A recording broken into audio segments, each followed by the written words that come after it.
There's a scene in a film that lasts less than a minute. No dialogue, no music worth mentioning. Just a woman on a train, hands trembling in her lap, eyes unfocused, breath shallow. Her whole body processing something she can't yet name. That scene wasn't in the script. The director simply said, "Roll something." And she closed her eyes and started. One take. No rehearsal. No second chance. The audience didn't know what to do with it. They sat in silence. Then they started talking about it. Then they couldn't stop. That was Diane Lane in Unfaithful. And that single, unplanned moment forced an entire industry to reconsider a woman they thought they already understood. Here is what they thought they knew. A child prodigy who left Lawrence Olivier speechless at 13. A girl who made the cover of Time magazine before she could vote. A beauty so effortless that Hollywood spent 2 decades casting her as someone else's dream. Here is what they missed. The girl who grew up riding in her father's taxi, moving from one hotel room to the next, with no bedroom of her own and no fixed address. The teenager who left home at 15 and paid her own rent while finishing high school through the mail. The woman who walked through 2 failed marriages, 1 police arrest, and a public confession of infidelity. And never once asked for the audience's forgiveness. Diane Lane is Hollywood's most vivid paradox. Praised for playing faithful women. Honest enough to admit she wasn't always one. Famous for restraint. Brave enough to say what others wouldn't. This is not a story about a celebrity. It's a story about a woman who learned very early that no one was coming to protect her, and built an entire life around that truth. Diane Lane was born on January 22, 1965, in New York City. From the very first days of her life, the word family meant something different than it did for most children. Her mother, Colleen Farrington, had once been a nightclub singer and model. Her father, Burton Lane, was an acting coach with deep roots in the off-Broadway scene, co-running a theater workshop in Manhattan. But to keep the lights on, he drove a taxi. And when Diane was 13 days old, her parents separated. 13 days. Her mother eventually moved to Mexico to file for divorce. For a few years, Colleen kept custody. Then, when Diane was 6, she gave her up. No dramatic confrontation. No lengthy legal battle. Just a quiet surrender that left a 6-year-old in the hands of a father who loved theater more than he understood stability. From that point on, Diane and her father moved constantly. From one residential hotel to the next, never settling, never putting down roots. She had no bedroom of her own, no fixed school, no reliable sense of what home meant. Each day, she rode in her father's old taxi while he talked about theater, philosophy, and ideas she was too young to fully grasp, but had no choice but to absorb. Burton Lane was passionate and brilliant, but erratic. He could spend hours lost in dramatic theory and forget to prepare dinner. He could discuss Dostoevsky with precision, but couldn't pay the rent on time. Diane loved him. She also learned, very young, not to rely on anyone completely. That childhood taught her 2 things that would follow her for the rest of her life: how to observe instead of speak, and how to distrust anything labeled stability. And at 15, Diane made a decision that surprised everyone, including herself. She flew to Los Angeles for a week with a co-star, describing it later as a reckless act by a girl who had been given too much freedom too soon. When she returned to New York, she didn't go back to her father. She stayed with friends, paid her own rent, and completed high school through a correspondence program. Then came the moment that changed everything, and not in a good way. In 1981, her mother reappeared without warning and took Diane to Georgia without her consent. No conversation, no negotiation. A woman who had once walked away simply decided to reclaim what she had abandoned. Diane was taken to a small town called Bartow to live with her grandmother, a Pentecostal preacher. I'm in a house with no phone and no connection to the life she had built. 6 weeks later, her father filed a lawsuit. Diane was allowed to return to New York. She didn't speak to her mother for the next 3 years. But something unexpected came out of those 6 weeks of forced stillness. Living simply. Repairing lawnmowers, eating canned food, existing without noise or stage. It gave Diane Lane her first real taste of quiet. And in that quiet, she found something she hadn't known she was missing. A version of herself that didn't need to perform to survive. When Diane Lane walked onto her first film set, she was 13 years old. The film was A Little Romance, 1979, and her co-star was Lawrence Olivier, arguably the greatest stage actor who had ever lived. She didn't fade into the background. Director George Roy Hill hadn't found her through a conventional audition. He had seen her performing in a stage production at the Public Theater in New York, a show called Runaways, and he sensed something he couldn't quite explain. Not polish, not training, something rawer than that. He cast her on instinct, the way you reach for something before you fully understand why. I'd never done a film, Diane would later recall, but he saw something. Being placed opposite Lawrence, Olivier felt, by her own admission, like stepping into another world entirely. She remembered the moment Hill told her, "Today, you're going to cry for real. No tricks. You'll do it." And she thought, me? But Laurence Olivier, whom she called Larry, turned out to be the opposite of intimidating. Though he had been knighted and carried the full weight of theatrical history on his shoulders, he insisted everyone call him by his first name. He told jokes. He dined with the crew. He did everything in his power to dismantle the walls that fame builds around people. And then he said something to her that she would carry for the rest of her career. He called me the new Grace Kelly. And I'll always be grateful for that, Diane said years later. But more than the words, it was his warmth toward a kid in her very first role that meant everything. The film was a quiet revelation. Audiences responded to something in Diane that was difficult to name. A rare combination of authenticity and emotional openness that didn't feel performed. Almost overnight, her name spread across the country. A year later, she appeared on the cover of Time magazine under the headline, "Hollywood's Whiz Kids."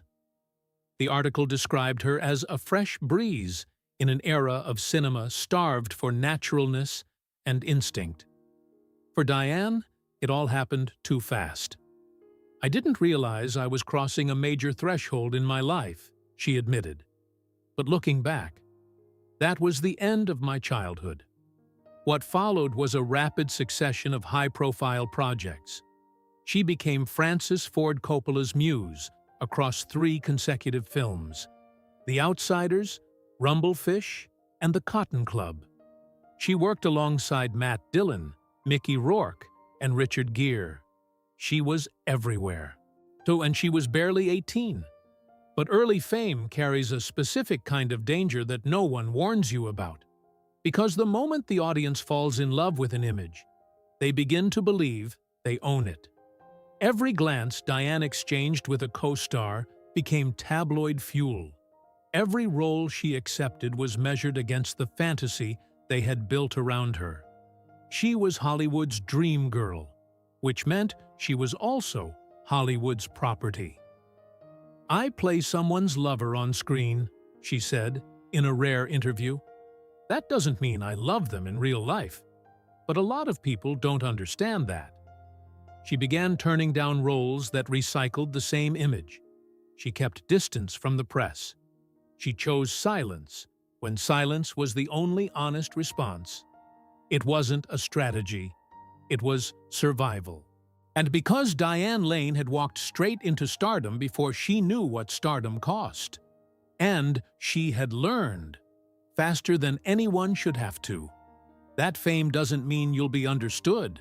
It only means more people feel entitled to misread you. There is a particular kind of exhaustion that comes not from working too hard, but from being seen too much, and always incorrectly. By the time Diane Lane was in her early 20s, she had already lived through more than most actresses experience in an entire career. A childhood without walls. A father who taught her art, but couldn't pay the rent. A mother who abandoned her and then tried to reclaim her. A film debut opposite the greatest stage actor of the 20th century.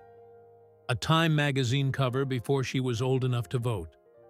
And now this. An industry that had decided, without asking her, exactly who she was.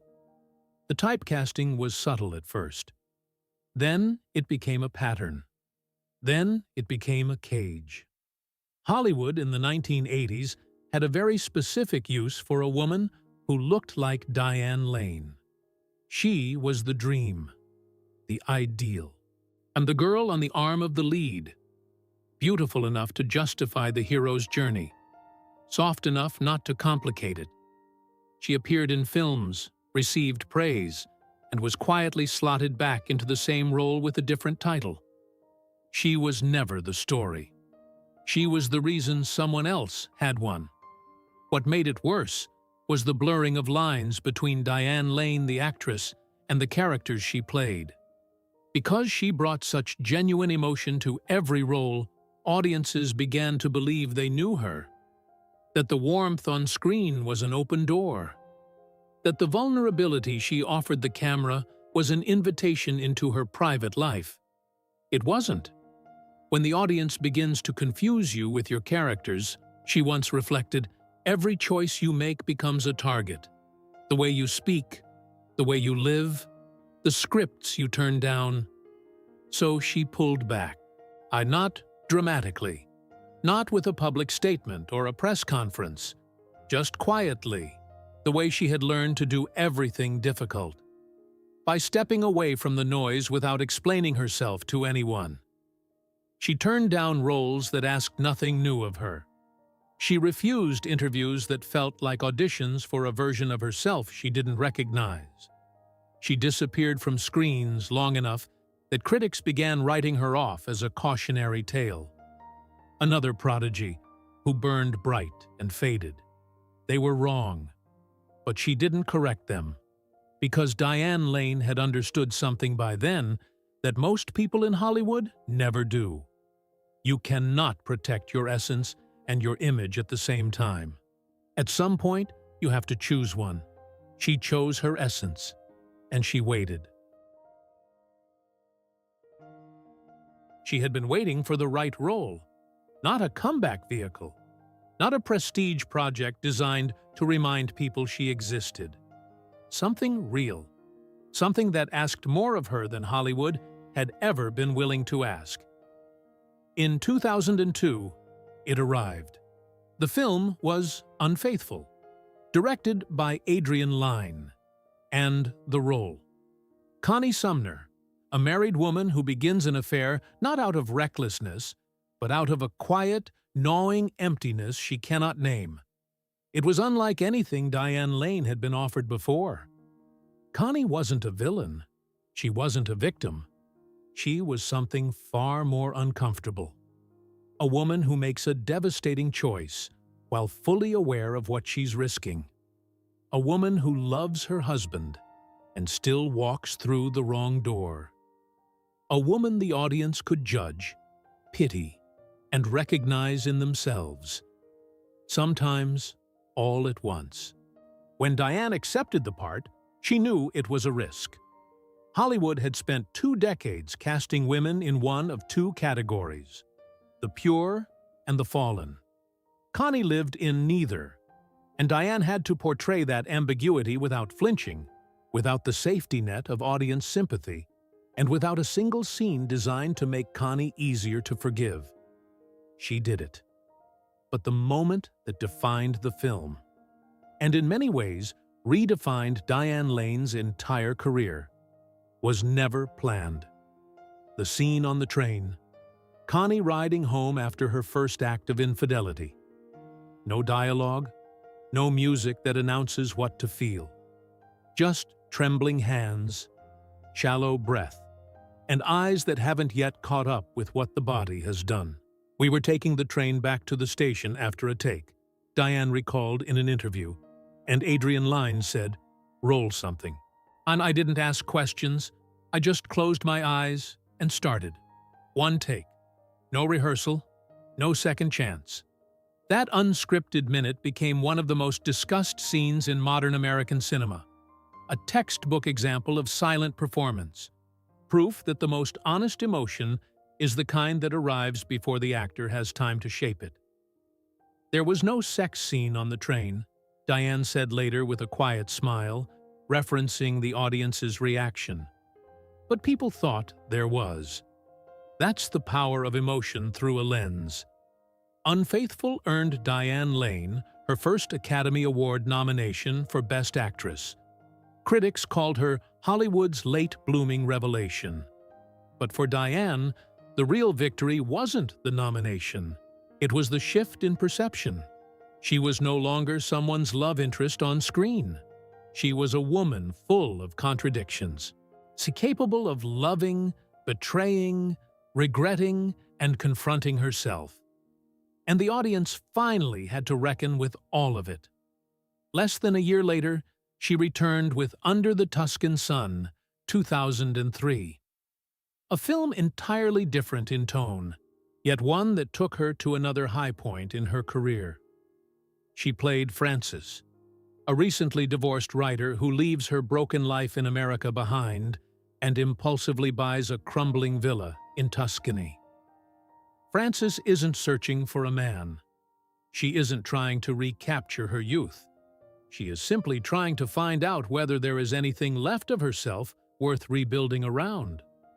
Filming across 14 locations in Italy over 7 weeks, Diane poured something deeply personal into that role. "I ate all the pasta, drank all the wine," she recalled on a late-night appearance. "And then I missed my daughter so much, I just wanted to fly home. I cried. I didn't want to be in paradise anymore." That contradiction, beauty surrounding a woman who can't feel it, was exactly what made Frances so resonant, especially for women over 35, who had been waiting, without knowing it, for a film that acknowledged their kind of loss. Under the Tuscan Sun grossed nearly $59 million at the United States box office, driven largely by that audience. It earned Diane a Golden Globe nomination for Best Actress in a comedy or musical, and it confirmed what Unfaithful had first suggested, that the most compelling thing about Diane Lane on screen was her willingness to portray women who were not yet whole, not broken beyond repair, not triumphantly healed, just somewhere in the honest, unglamorous middle, to learning to stand again without anyone watching. What followed was a career that refused to repeat itself. In Secretariat, 2010, she played Penny Chenery, a middle-aged housewife who unexpectedly inherits her father's failing horse farm and leads the legendary racehorse to the Triple Crown in a world that had no place for women making decisions. The film grossed $60 million, and Diane was praised for a performance of measured calm and deeply restrained authority. In Trumbo, 2015, she stepped back from the center to portray Cleo Trumbo, the wife of blacklisted screenwriter Dalton Trumbo. Carrying the weight of a family under political siege without a single scene designed to spotlight her sacrifice. The film received 2 Academy Award nominations, and her performance was described as the quiet pillar holding up the film's humanity. In Cinema Verite, 2011, She brought to life Pat Loud, the mother at the center of America's first reality television family, earning simultaneous nominations for an Emmy, a Golden Globe, and a Screen Actors Guild Award. Three of the industry's most prestigious bodies recognizing the same performance in the same year, and across nearly a decade of blockbusters. Man of Steel, Batman vs. Superman, Justice League. She played Martha Kent, Superman's adoptive mother, with such quiet emotional precision that a single embrace was enough to bring the most powerful figure on screen back down to earth as a son. Diane Lane never tried to force reinvention. She simply kept choosing roles that asked something real of her. Ordinary women. I overlooked women. Women the camera rarely bothered to follow. And in doing so, she built a body of work that said something the awards shelf never quite captured. That acting, at its most honest, is not about making noise. It is about making people believe you are truly alive. For nearly 4 decades in the public eye, Diane Lane managed something remarkable. She kept her private life genuinely private.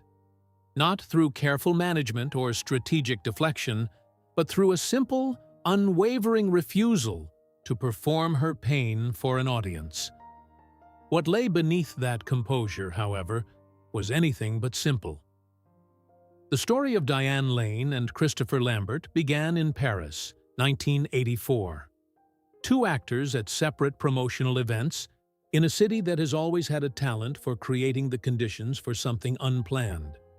By 1986, Lambert had arrived in Manhattan to promote Highlander. At a party that night, while talking with a friend, he stopped mid-sentence. At the top of a staircase stood a young woman. Not a model, not an industry contact. Just Diane Lane, are present in the way that certain people are present when a room rearranges itself around them without anyone noticing. Lambert turned to his friend and said, "I have to go talk to her."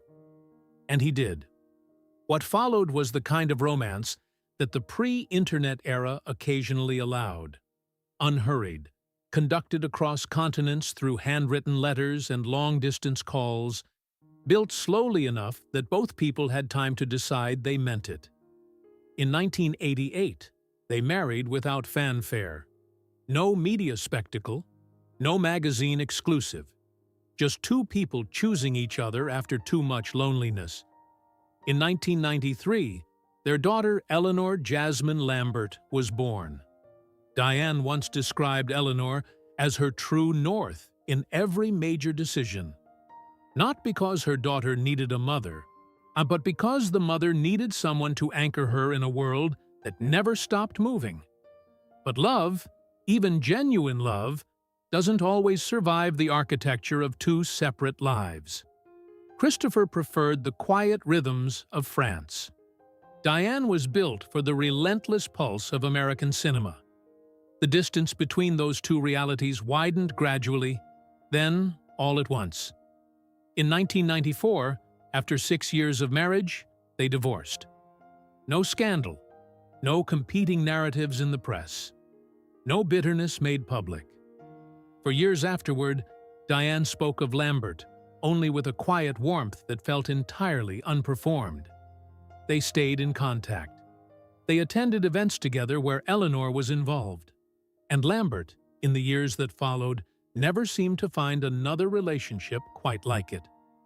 His second marriage lasting only a year, to his longest subsequent relationship never reaching the altar. There is something that lingers in that detail. Not as gossip, but as a quiet acknowledgement that some connections, even after they end, don't fully release either person. "We loved each other very much," Diane said once, "but sometimes love isn't enough. And that's no one's fault." That sentence, delivered without accusation or self-pity, said more about who Diane Lane was than any role she ever played. Nearly a decade passed before she opened her heart again. The man was Josh Brolin, charismatic, turbulent, and carrying a personal history that should perhaps have given her pause. They met in 2002, married in August 2004, at a ranch in northern Los Angeles, with roughly 70 guests and all 3 of their children included in the vows. Eleanor, Diane Brolin's 2 kids from a previous relationship. 4 months later, on December 20th, 2004, Diane called the police. Brolin was arrested at their home on a charge of domestic battery, classified at the lowest legal level. Diane declined to press charges. Her publicist described it as a misunderstanding. Brolin was released that night and returned home, but the image of the perfect couple had already begun to fracture, and it would not be the last incident. In 2008, Brolin was arrested again after a bar altercation while filming in Louisiana. That same year, footage surfaced of a physical confrontation with another actor outside a Santa Monica bar. In a 2010 interview, Brolin addressed the 2004 arrest with a candor that was equal parts honest and inadequate. "I can't excuse it. I can't fix it," I yelled. She said, "Get out. Someone had to be arrested. That will follow me forever." He also said, "I didn't betray my wife. Look at her. Who would do that?" Diane, for her part, said nothing publicly about the arrest. Not then, not ever. In an interview around that period, she offered only this: "I once told Josh, a relationship that makes you face yourself is the hardest kind. It's not comfortable, but it made me better." In late 2012, paparazzi captured her leaving a hotel while Brolin stood outside calling after her. It was the last public image of them together. On New Year's Day 2013, Brolin was arrested for public intoxication. In February of that year, they filed for divorce. A spokesperson confirmed the separation with a single, carefully worded statement. There is no villain here. This marriage simply ran its course." The divorce was finalized that November. Brolin, in a 2018 interview, reflected on the end of the marriage with unusual honesty. "There's no way to explain it. The only person who could is Diane, and she's chosen not to. I respect that." He also shared that he had been sober since the divorce. Diane never responded, never added context, never repositioned herself as a victim or a saint. She simply closed the chapter and moved forward, which, for anyone paying attention, had always been the most Diane Lane thing she could possibly do. If her first marriage was a love story that ended before either person stopped caring, her second was something harder to name. Not a failure of love, exactly, but a lesson in the difference between loving someone and being safe with them. Diane Lane had spent her entire childhood learning that no one was coming to protect her. Her 30s and 40s taught her the corollary, that even the people you choose can sometimes be the ones you most need protection from. And still, she never performed her wounds for the camera, never turned her pain into content, never asked the audience to decide who was right. She had learned that lesson at 6 years old, riding in a taxi with a father who loved theater more than stability. Some truths you carry quietly, or you don't carry them at all. For most of her public life, Diane Lane had been defined by what she didn't say. She didn't comment on the arrest. She didn't respond to the rumors. She didn't explain her silences or defend her choices or issue statements when the tabloids decided they understood her better than she understood herself. She had built a career and a life around a particular kind of restraint, and the world had come to mistake that restraint for simplicity. Then, in 2005, she gave an interview to Esquire magazine, and with one sentence, she dismantled the image entirely.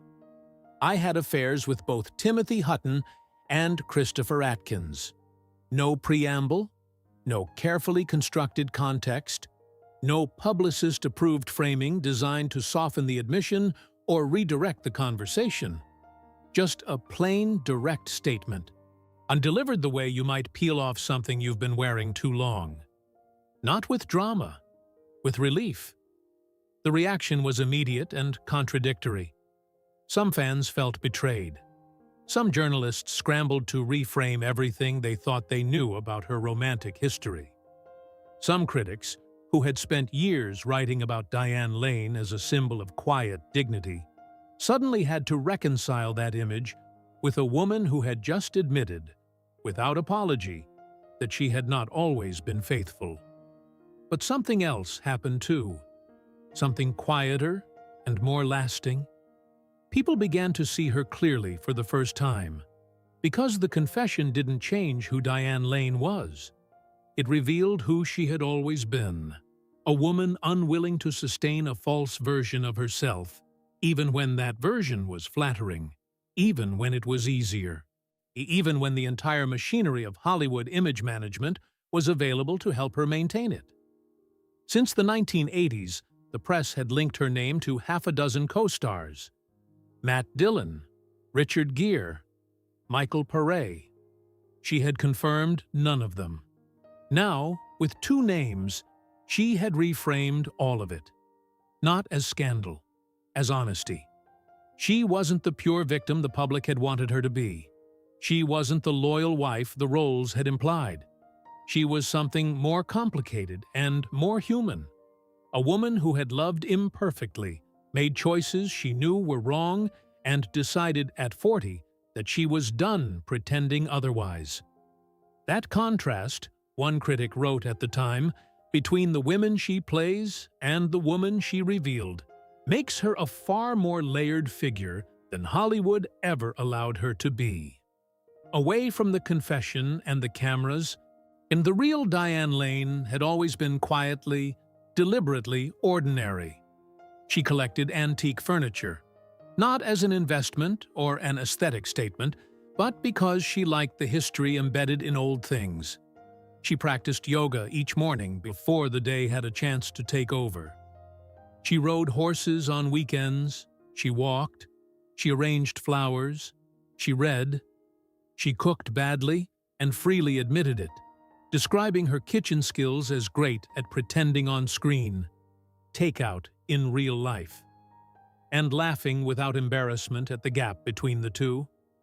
In a 1995 interview, she revealed a fondness for thigh-high boots and a collection of heels that surprised people who expected her to present herself as purely understated. "I like the feeling of being lifted a few inches," she said. Sensual, specific, entirely unashamed. Oh, that was the private Diane Lane. Not performing accessibility, not curating relatability for an audience. Just a woman with particular tastes, particular habits, and a very clear sense of what she needed each day to remain herself. The center of that private life, always, was Eleanor. Eleanor Jasmine Lambert, born in 1993, the daughter she shared with Christopher Lambert. Grew up to become a model and freelance writer, appearing in Vanity Fair and various fashion campaigns in New York. She didn't follow her mother into acting. She followed her own instincts instead. And Diane, who had spent her entire childhood watching the adults around her fail to do exactly that, could not have been more proud. "She is my soulmate," Diane said of Eleanor. "The reason I never lost my way in a world filled with too much noise." There is a version of Diane Lane's story that the industry preferred. The prodigy who faded, the beauty who aged, the actress who never quite collected the awards her talent deserved. That version is tidy. It has a clean arc. It fits the narrative Hollywood uses to process women who don't conform to its timeline. But the real version is less tidy and far more interesting. It is the story of a woman who grew up without walls and learned to build her own. Who walked into stardom before she understood what it cost, paid the price anyway, and never once invoiced the audience for it? Who played faithful women on screen while living a more complicated truth off it? Who sat in silence when the world expected statements and spoke plainly when the world expected silence? Who had the courage, at 40, to say two names out loud and let the chips fall wherever they needed to? That is not a cautionary tale. That is not a comeback story. That is just a woman, finally seen on her own terms. And in Hollywood, that is rarer than any award. Diane Lane never chased the version of herself that Hollywood wanted to preserve. She didn't fight aging with the urgency the industry demands of women. She didn't flood her social media with curated moments designed to prove she was still relevant. She didn't recycle past glories or attach herself to projects simply because they were loud enough to be noticed. She just kept working, quietly, selectively, on her own terms. In recent years, that work has been some of the most compelling of her career. In 2024, she transformed into Slim Keith in Ryan Murphy's Feud, Capote versus the Swans, a performance of such precision and controlled intensity that it earned her an Emmy nomination as she approached 60. In early 2025, she starred alongside Jeff Daniels in Netflix's A Man in Full, playing a woman of layered complexity and quiet authority. And later that year, she is set to return to the big screen in Anniversary, a crime thriller already generating serious attention.